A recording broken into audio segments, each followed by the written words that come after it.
সাধারণ মানুষের স্বপ্নের দেশ হচ্ছে দুবাই, কিন্তু আপনার সেই স্বপ্ন কি দুঃস্বপ্নে পরিণত হতে যাচ্ছে?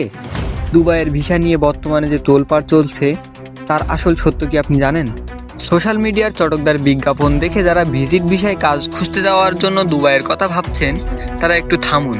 দুবাই সরকার কিন্তু তাদের ওয়ার্ক পারমিট এবং এন্ট্রি রুলসে বড় ধরনের পরিবর্তন এনেছে। ফ্যাক্ট হচ্ছে বর্তমানে ভিজিট ভিসাকে সরকারি ওয়ার্ক পারমিটে রূপান্তর করা অনেক বেশি কঠিন এবং ব্যয়বহুল হয়ে পড়েছে।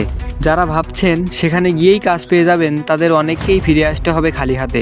দুবাই ছাড়াও মধ্যপ্রাচ্যের অন্যান্য দেশগুলোতে এখন স্কিল্ড বা দক্ষ শ্রমিকদেরকেই বেশি প্রাধান্য দেওয়া হচ্ছে। তাই কোনো দালালের খপ্পরে না পড়ে লাখ লাখ টাকা নষ্ট করার আগে সঠিক সোর্স থেকে ভিসা যাচাই করুন। ইন্টারনেটে ছড়ানো সব তথ্যই কিন্তু সঠিক নয়। বিদেশের শ্রমবাজারের এমন আরও গুরুত্বপূর্ণ আপডেট এবং আসল ফ্যাক্ট জানতে এখনই আমাদের ফ্যাক্ট কভার বিডি চ্যানেলটিকে সাবস্ক্রাইব করে আমাদের পাশেই থাকুন।